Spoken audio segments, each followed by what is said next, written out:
On a bright and breezy morning in Cloud Meadow Park, 10 best friends gathered under a big shady tree. A colorful picnic blanket stretched across the grass, waiting for something quite special. "Today," said Maryanne, clapping her hands, "we are not just eating. We are going on a food adventure through time." "All you have to do," added Lorain, "is share your dish and the story behind it." The friends cheered so loudly that a flock of pigeons bobbed away in surprise. "Let's begin." Maryanne opened her basket first. "Ta-da! Apple pie." "Long ago," she said, "people in Europe made pies to help fruit last through the cold winter. Apples were perfect because they stayed fresh for longer." "Wow," said her friends. "So this pie is very old?" "Very old," Maryanne smiled, "and still very yummy." Ben lifted a box with a proud grin. "Pizza time."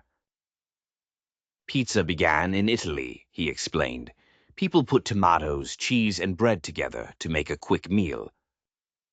Lorain laughed. "Best invention ever." Aisha showed a tall stack of sandwiches. A man called the Earl of Sandwich did not want to stop playing cards, so he ate food between bread, she said. "That was clever," giggled the group.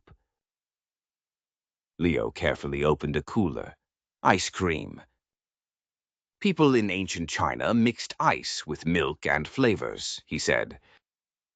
"Cold history," whispered Maryanne, pretending to shiver. Sophia grinned as she handed out chocolate chip cookies. "A baker once added chocolate pieces to dough by mistake," she said, "and the chocolate did not melt in properly." The friends gasped. "The best accident ever," declared Ben. Kai held up a steaming noodle bowl. "Noodles began thousands of years ago in China," he said. "They were made from flour and water." "History tastes brilliant," said Lorain, slurping happily. Emma brought a fluffy tower of pancakes. "People have made pancakes for thousands of years," she said. "Even ancient people cooked them on hot stones." "Ancient breakfast," Ben murmured, wide-eyed. Diego smiled and passed around tacos. "In Mexico, people use tortillas to hold food," he said. "It made eating easy." "An edible plate," said Aisha, clapping. Lily twirled with a dish of strawberry shortcake. "In England, sweet cakes with fruit and cream were loved long ago," she said. "Fancy and fruity," she said. The others nodded so hard their hats wobbled. Finally, Noah lifted a warm bowl of rice. "Rice has been eaten for thousands of years all over the world," he said. "It feeds millions and millions of people."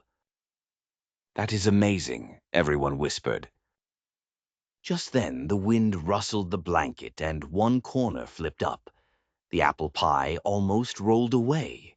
Maryanne gasped, but before anyone could dash after it, Grandma Bloom, who had been watching nearby, lifted the pie with a careful smile and placed it back in the middle. "A picnic is a little like time travel," she said. "Every dish carries a memory, and every memory brings people together." The friends sat in a happy circle, sharing bites, laughs, and stories. Now they understood that food was not only tasty, it was history, culture, and kindness, passed from hand to hand. Please like, share, and subscribe to my channel. Bye.